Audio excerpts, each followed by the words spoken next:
Užívanie alkoholu a cigariet má k sebe bez pochyby veľmi blízko a sú to po závislosti na jedle druhé najrozšírenejšie programy, pomocou ktorých negatívne bytosti a temné entity ľudstvo ovládajú.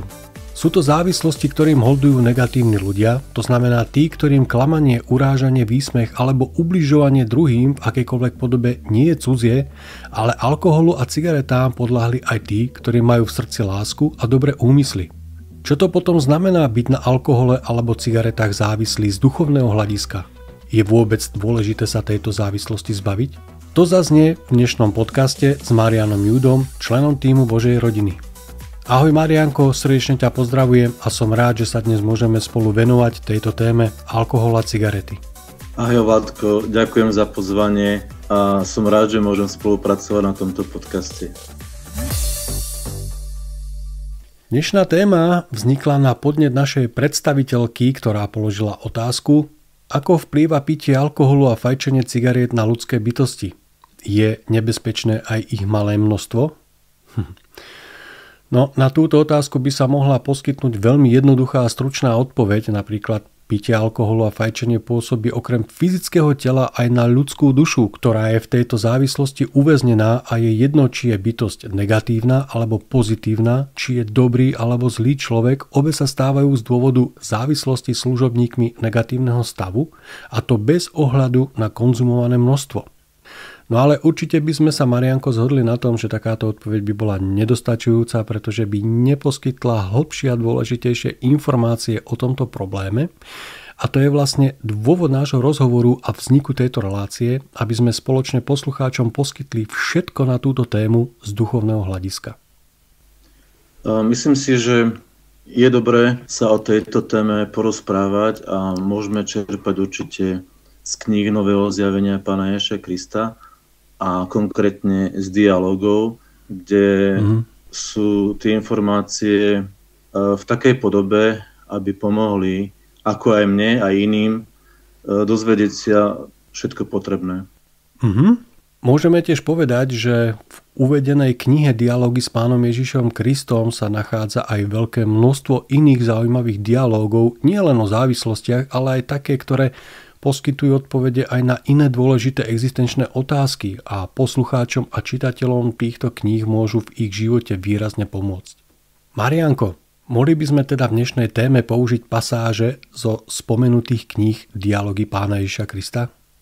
Áno, k tejto téme som si ja v spolupráci s Lojzikom, našim predstaviteľom, pripravil nejaké citácie, ktoré by som chcel použiť v tomto našom rozhovore. To budem veľmi rád a určite to poteší aj tých, ktorí nás budú počúvať, aby sa v dnešnej téme alkohol a cigarety dozvedeli niečo viac, hlavne z tej spomínanej duchovnej stránky. Tak teda vráťme sa k našej hlavnej otázke, ako vplýva pitie alkoholu a fajčenie cigariet na ľudské bytosti, je nebezpečné aj ich malé množstvo? A pokúsme sa jej hĺbšiu podstatu a význam zodpovedať ďalšími otázkami.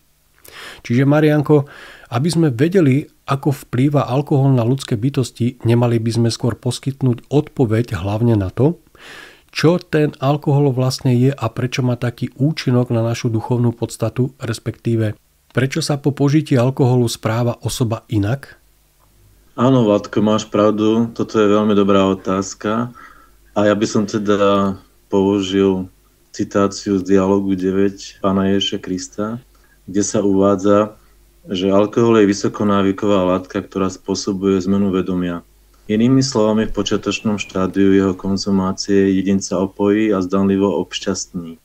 Nie je náhoda, že alkohol sa vo všeobecnosti nazýva spirits, to znamená spirit, duch, a preto to aj alkohol sa nazýva spiritus.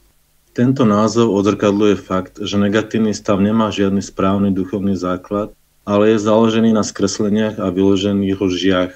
Takže každý, kto konzumuje alkohol, sa fakticky pokúša dosiahnuť svoje duchovné ja, alebo nájsť si cestu k duchovnosti s cestným a úplne neúčinným spôsobom. A nielen to, ale ak konzumuje alkohol dlhšiu dobu, navykne si naň a môže skončiť v závislosti ako alkoholik. Konzumovanie alkoholu v podstate znamená nahrádzanie pravej duchovnosti falošnou. Dochádza to k tomu, že vždy, keď si človek vypije, čo je len najmenšie množstvo alkoholu v akejkoľvek z jeho dostupných foriem, okamžite otvára dvere vplyvu negatívneho stavu na jeho mozog a psychiku. Týmto faktorom sa negatívnemu stavu umožňuje, aby mu implantoval svoje vlastné verzie duchovnosti, svoje vlastné idei a pocity a podobné veci, ktoré sa môžu stať integrálnou súčasťou jeho života. Ak sa to stane sa skrz naskrz otrokom negatívneho stavu. To je dôvod, prečo sa v jednom z doplnkov veľmi dôrazne odporúčalo, že sa máme zdržať používania akéhokoľvek druhu alkoholu, dokonca i v tých najmenších množstvách. Zdržanie sa užívania alkoholu je ochranný prostriedok proti ovplyvneniu negatívnym stavom. To znamená tým pádom, že sme odpovedali na otázku, či je nebezpečné užívanie aj malého množstva. Určite áno, súhlasím, lebo pre niekoho štamprlík môže byť neškodný a pre niekoho môže vyvolať reakciu úplne nečakaných rozmerov. Tak určite to nebude závislosť, ale v tomto živote je to veľmi ťažké sa odrieknúť alkoholu, pretože je ten systém nastavený a väčšinou je ten človek iný ako ostatní, hlavne v očiach druhých. Niekedy sa bojí toho, aby neskončil, že čo si o mne druhý pomyslia, že nepijem. Ja napríklad, keď niekomu poviem, že nepijem alkohol, tak vždy dostanem otázku prečo. A dokonca niektorí nechápu, že si nedám ani prípitok, aj keď podľa nich mi stačí omočiť si len pery. Hovoria, vedie to len troška. A priznám sa, že sa niekedy kvôli tomu cítim trošku hlúpo, keď držím v ruke pohár vody alebo džús a ostatní na mňa pozerajú, že sa hrám na niečo alebo na takú fajnovku. No bohužiaľ je dôležité si uvedomiť, aké má kto vnútorné nastavenie a presvedčenie. Či podľahneme ovládaniu negatívneho stavu a jeho zvykom, alebo nie. No ale chápem, že to nie je ľahké vzdať sa zaužívaných zvykov. Niektorí si totiž to nevedia ani predstaviť, že by alkohol vôbec nepili, pretože je to ich zaužívaná taká rutina, alebo tak povedať životný štýl. Nevedia si napríklad predstaviť, ako by oslávili bez alkoholu svoje narodeniny, meniny. Niektorí sa boja, že sa na svadbe budú bez alkoholu nudiť, veď tam všetci pijú a bavia sa. A čo taká Veľká noc? Veď predsa oblejem, navoniam a dajú mi odmenu, vypiť. Je preto veľmi dôležité si uvedomiť, čo naozaj chceme a na základe vlastnej slobodnej vôle sa rozhodnúť, či chceme byť služobníkmi negatívneho stavu a budeme aj naďalej nevedomo otročiť rôznym démonom, alebo sa odpútame a budeme slobodné, voľné bytosti. No ale sú aj iné situácie, kedy sa alkoholu naozaj nedá vyhnúť, po prípade len veľmi ťažko, pretože napríklad v lekárstve sa používa alkohol na dezinfekciu a vtedy sa jeho časť môže dostať cez kožu do tela. Alebo napríklad nachádza sa v rôznych koláčoch alebo v bombonierach. Preto moja otázka by ešte tak mohla znieť, že je naozaj aj malé množstvo alkoholu také zásadové? No, myslím si, že áno a môžeme pokračovať v tomto dialogu, kde sa píše, že niektorým na nešťastie konzumácia malého množstva alkoholu prípada a je považovaná za neškodnú a príjemnú. Taký postoj je pre nich duchovne veľmi nebezpečný, pretože postupne, pomaly a takmer nepostrehnuteľne padnú do pasce negatívneho stavu a stanú sa nielen jeho terčom, ale aj jeho otrokom. Otrokom potreby konzumovať alkohol a závislými na ňom pri všetkých svojich snahách a procese svojho rozhodovania. Keď sa už dostanú až sem, ich život začnú riadiť princípy negatívneho stavu. Veci začnú vidieť inak, v zhode s potrebami ospravedlňovať a prepačovať ich konzumovanie alkoholu, pustiať sa do hrozivého popierania faktu, že majú v tomto ohľade nejaké problémy. Všetky ich názory, pojmy, idei a chápanie budú skreslené alebo celkom falošné, bez toho, aby si uvedomili, že sú skreslené alebo falošné. Budú ich pokrytecky považovať za pravé, správne a pravdivé. To môže byť teda následok toho, ako sa spomenulo v prvej citácii, že konzumáciou alkoholu sa nahrádza naša pravá duchovnosť za falošnú a ten, kto to nevie alebo si to nechce uvedomiť, tak si myslí, že je to on a jeho hlavná podstata. Znamená to, že prijal negatívne ovládacie programy za svoje. Je preto alkohol tak úspešný nástroj v rukách negatívneho stavu kvôli tomuto, že dokáže príjmeť človeka, ktorý je pod alkoholom, že sa chová tak, ako sa má chovať, lebo si to sám myslí? Presne tak, Vladko. Môžem tiež citovať z dialogu, Pre negatívny stav je alkohol ohromný prostriedok k tomu, aby uplatnil svoj totálny vplyv na ľudí.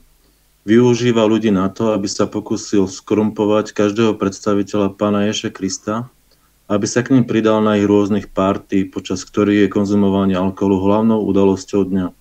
Dokonca sa v tomto ohľade stávajú požadovačnými a neoblomnými, vnúcujúc pitie takýmto predstaviteľom pod zámienkou, že by mali byť spoločenskí a zdvorili ku všetkým účastníkom tých párty. Na základe neúčasti na ich alkoholických orgiách chcú po príslušnom predstaviteľovi, aby sa cítil vinný, nezdvorilý a nespoločenský. Toto je pasca, ktorú nastavil negatívny stav, aby polápil tohto predstaviteľa Pána Ježiša Krista do sféry svojho vplyvu. Presne to isté môžete povedať o nikotíne a o všetkých ostatných zneužiteľných drogách. Dobrou výhovorkou ľudí ohľadom ich pitia, fajčenia a užívania ilegálnych drog je, že im to pomáha zvládať každodenné tlaky života. Neuvedomujú si, že presný opak je pravdou. Pitie, fajčenie a užívanie ilegálnych drog znásobuje tlak, činiac ho neznesiteľnejším a výraznejším, spôsobujúc, že chcú ešte viac piť, fajčiť a užívať tieto ilegálne drogy. To je pekne spomenuté v tom dialogu. Niektorí dokonca tvrdia, že bez drog by tu v tomto svete nedokázali existovať a že im pomáha jedine to, že ich majú prežiť. Čo je vlastne nezmysel, pretože sa len vyhovárajú a spravodňujú svoju neschopnosť a to, že sa tej závislosti vlastne nechcú zbaviť a ten stav im vyhovuje. Takto napríklad reaguje aj množstvo pozitívnych ľudí, ktorí napríklad milujú všetko, sú spokojní, ale vonku s tou cigaretou sú veľmi radi, že sú služobníkmi takéhoto negatívneho stavu, pritom si to ani neuvedomujú. Tak určite a niektorí si myslia, že požitím týchto omamných látok si nejako pomôžu vo vyriešení svojich problémov alebo starostí, ale je to presne naopak. Takže ak súhlasíš, budem pokračovať ešte v dialogu 9, kde sa píše, že táto záležitosť má však aj ďalšiu stránku. Týka sa zvýšenej konzumácie alkoholu a ostatných látok medzi niektorými ľuďmi. Táto situácia odzrkadľuje úpadok akýchkoľvek duchovných hodnôt v spoločnosti a totálne zlyhanie všetkých náboženských systémov existujúcich na planete Nula pre uspokojovanie duchovných potrieb svojich privržencov. Kvôli nedostatku tohto uspokojenia sa títo ľudia cítia vnútorne prázdni a začínajú hľadať nejaký druh uspokojenia alebo náhrady. Nakoľko žiadne náboženstvo ani žiadny súčasný pseudoduchovný trend nie je schopný takého uspokojenia, vyhľadávajú ich náhrady. A čo je lepšou náhradou než spiritus, nikotín alebo ilegálne drogy? Všetko toto dočasne pozmeňuje vedomie jedinca, poskytujúc mu falošný pocit prechodného uspokojenia. Ľudia majú dokonca pod ich vplyvom akési hlbšie duchovné nahliadnutie a osvietenie, ktoré v nich vyvoláva falošný dojem, že konečne majú vo svojom živote niečo, čo je skutočne duchovné, správne a vhodné. Keď vplyv týchto látok vyprchá, stávajú sa opäť prázdnymi, dokonca ešte prázdnejšími, než boli predtým, podľahnúť hroznej a neznesiteľnej žiadostivosti znovu zažiť všetko, čo sa im dialo pod vplyvom predtým skonzumovaných látok. Tým je pasca pekne nastavená. A teraz sa stávajú skrz naskrz otrokmi a nasledovníkmi pseudoduchovnosti negatívneho stavu. To, čo je teda alkohol, sme si už povedali a vieme už aj to, ako vplýva a prečo sa človek po požití správa inak, ako keď ho nepoužíva. Aké však následky môžu, Mariánko, kvôli týmto zvykom, respektíve tejto závislosti vzniknúť? Pokiaľ to má človek pod kontrolou, tak je to v poriadku, ale je tu tá pasca toho negatívneho stavu, že on si môže myslieť, že to má pod kontrolou, ale nemusí to tak byť. Je dobré vedieť rozdiel medzi zvykom upnutí sa a o zvykoch upätia sa. Táto téma je uvedená v dialogu 22 a ja by som teda z nej citoval. Záležitosť upätia sa na niečo sa netýka len domácich maznáčikov, čačiek a podobných drobných výmožeností. Človek sa môže upäť k mnohým veciam, vrátane gramatiky a rôznych denných rituálov. Môže sa však upäť aj na vzťah. Silné väzby sa môžu stať nebezpečnými zvykmi alebo dokonca závislosťami. V jednom časovom bode sa môže ocitnúť v situácii, keď sa život bez nich stane neznesiteľným, ba dokonca nemožným. Keď to dospeje do tohto bodu, situácia s vlastným úpetím sa stane duchovne veľmi nebezpečnou. Napríklad, silné úpetie sa na svojho psa alebo mačku alebo akékoľvek iné zviera. Ak sa to úpetie stupňuje do takého bodu, že zistíte, že si hovoríte, že nemôžem bez svojej mačky alebo psa žiť. Vaše úpetie sa vnútornilo, zapustilo do štruktúry vašej osobnosti a stáva sa integrálnou súčasťou vašej seba identity. A tu prichádza duchovné nebezpečenstvo tej situácie z hľadiska vášho života po vašom odchode z planéty 0. Všetky takéto väzby si beriete so sebou. Keď prídete do duchovného sveta, vašim úplne prvým impulzom bude vyhľadať objekt svojich väzieb. Koniec koncov zvnútornili ste si faktor, že bez nich nemôžete žiť. Máte teda okamžitú tendenciu vytvoriť si ich súsťažné faktory, aby ste pokračovali vo svojom živote úpetosti. Ako viete, každá úpetosť má svoje súsťažné reprezentácie v duchovnom svete. Vyhľadáte si stav a kondíciu, kde sa manifestujú také súsťažné reprezentácie vašich úpetostí. Predstavte si, že sa upneme na nejakú mačku alebo psa. Keď ich súťažné reprezentácie možno nájsť len v peklách, najviac by nás to ťahalo smerom do príslušného pekla, kde sa manifestujú alebo sídlia. Toto platí na nešťastie, aj keď je niekto v podstate pozitívnej povahy, alebo je predstaviteľ Pána Ježiša Krista. Táto situácia ilustruje možnú pascu, ktorú vám nastavili sily negatívneho stavu pomocou takýchto väzieb, aby vás dostali do jedného zo svojich pekiel, aby vás mohli týrať alebo strhnúť na svoju stranu, zatiaľ čo hľadáte objekt svojich úpetostí v jednom z ich pekiel. Na základe takých väzieb, zvykov a závislostí môže byť situácia veľmi komplikovaná. Na heroíne závislý jedinec bude napríklad v samom prvom okamihu príchodu do duchovného sveta hľadať zásobovací zdroj, ktorý môže utíšiť jeho alebo jej žiadostivosť. Takisto konzument nikotínových výrobkov a pijan silnej kávy, alkoholu alebo akýkoľvek iných návykových látok. Taký je každý, ktorý niečomu prepadol. Abstinenčné syndromy sú v prípade takých návykových látok v tom svete oveľa horšie než na planete 0, kvôli duchovným súšťadnostiam takých chemických látok a ich negatívnym duchovným koreňom. To potom znamená, že sú v závislostiach všetci. Každá jedna bytosť tu na tejto planéte, nie? Ja si myslím, že viac menej každý je na niečom závislý. Však by ma zaujímalo, či je aj závislosť napríklad na priateľstve, či do toho spadá. Lebo predsa človek je sociálny typ a vyhľadáva spoločnosť. A väčšinou niektorým chýba priateľstvo. Priateľstvo, keď ťa obohacuje po stránkach, ktoré sú pre teba dôležité a v podstate, keď ťa približuje k podstate Pánovi Ježišovi Krista a približuješ sa k nemu, tak je pre teba v podstate žiadúce a pozitívne. Ale je to tiež upnutie sa na niekoho. Áno, v podstate, ak na tom lipneš a môžeš povedať, že nevieš bez toho priateľa žiť, tak áno, v podstate my máme sa učiť prijímať lásku Pána Ježiša Krista a byť v podstate závislí iba na Pánovi Ježišovi Kristovi, lebo tým, že sme jeho súčasťou, v každom z nás je jeho bunka, tak si myslím, že len táto závislosť je priateľná. Áno, Pán Ježiš Kristus by mal byť náš najlepší priateľ. A mala by byť aj s ním komunikácia a mal by nám byť úplný dostatok na všetko. Či už na priateľstvo, na potreby, na starosti, na lútosť, alebo keby sme sa chceli niekomu vyspovedať, on by mal byť ten, kto by mal byť ten najhlavnejší. A takisto by to mal byť aj on, ktorého vždy o niečo požiadame. Napríklad aj keď sa chceme zbaviť uvedenej závislosti. Ak je úprimná túžba a viera v Pána Ježiša Krista, viera v jeho pomoc a vedenie, tak je možné ľahšie a rýchlejšie sa z každej závislosti dostať. Samozrejme to neplatí vždy, pretože je dôležité prihliadnúť na fakt, že ak je v pláne duše človeka zažívať tieto starosti, závislosti, tak je to zložitejšie, ale aj tu platí, že je dôležitý zámer, túžba v srdci, čo znamená úprimne chcieť sa závislosti zbaviť.